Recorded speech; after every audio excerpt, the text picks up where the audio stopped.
Welcome, everyone. Welcome to our session on coupon publishers, curse or blessing. We will make some quick introductions in a moment, and then we'll set the scene a little bit before me and Rachel will dive into some discussion and hopefully some Q&A with you as well. So here we go. I'll let Rachel introduce herself first and talk about Office Depot and what they do. So over to you, Rachel. Hello.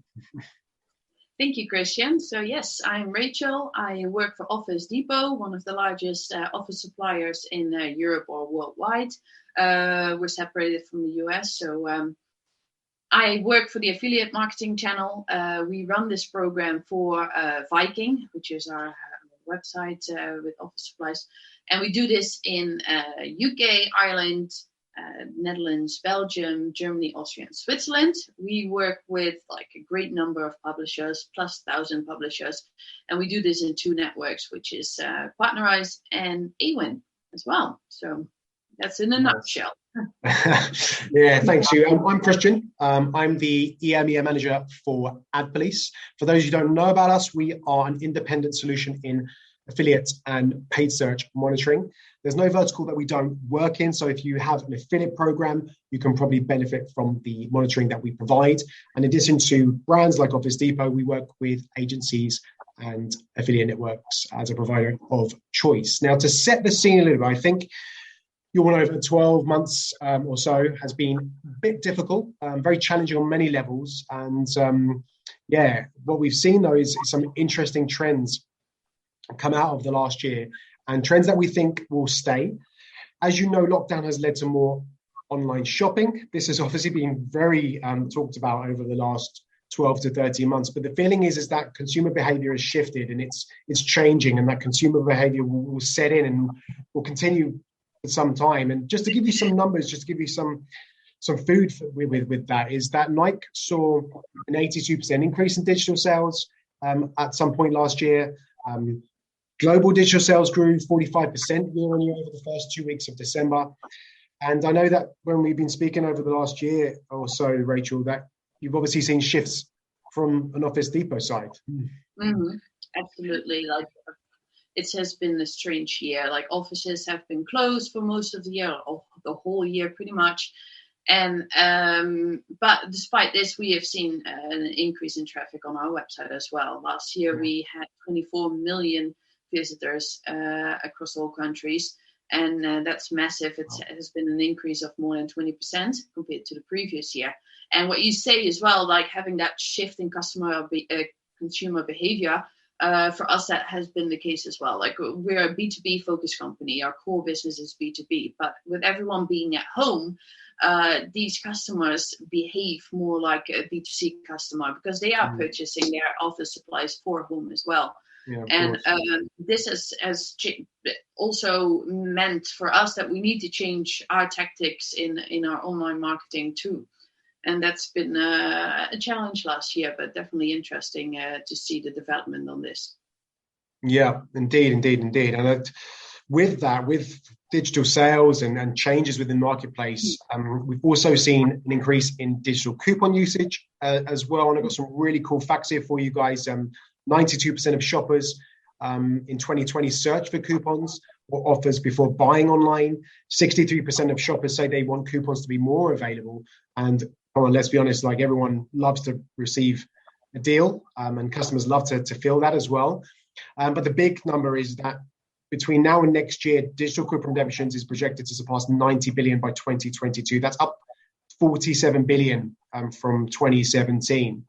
And with that, mobile is a very key factor in this. With now about 80% of all coupon redemptions are projected to happen on mobile. So we've got some massive facts and figures here with regards to coupons and digital sales over the last year. So what do coupon publishers mean for you as a company, Rachel? And for you as well. It's definitely like coupon publishers have always been under discussion. Like this is within our company. This is also within the industry. What is the added value? But I believe like for an advertiser, I can understand that customers want a discount. They're always looking for that discount. But from an advertiser point of view, it's like, when do you want to give that discount? And do we always, want to just give discount and put our brand like this that way. But it is a great way to drive traffic to your website. It is a great way to highlight certain campaigns on these publisher websites. But more importantly, what we've seen in the figures is that it has effect on the average order value of customers. So we are really, really able to trigger this. And you see, compared to what we do online, the AOV in the affiliate channel is higher. But the AOV with coupon publishers is even higher. We can trigger plus 50% in basket value with putting the right coupons in place. So it's been really interesting. And as I said as well, of course, it's under discussion because there's also downsides to this. And one of the downsides is that we need to monitor these publishers as well. And that's why we were happy that we met you, Christian, last year in March. Yeah, I know. It seems like an age away now, like us coming to Amsterdam and having some food and drinks and some good conversations. And it kind of leads us on, I guess, to the subject of affiliate fraud and with programs, being in some cases overrun. And it's a bit of a harsh expression. I mean, marketers were expected to lose about 1.4 billion last year due to fraud. Affiliate marketing stood at 15 billion in 2020, and 9% of all transactions are affected by fraud, with bad actors claiming commissions unfairly. So what you've seen and what we've seen, I mean, is the most common issues is brand bidding and ad hijacking. But I would really like to point something out, that most affiliates follow the rules. And if you have restrictions on brand bidding and direct linking, then most of them comply with those rules.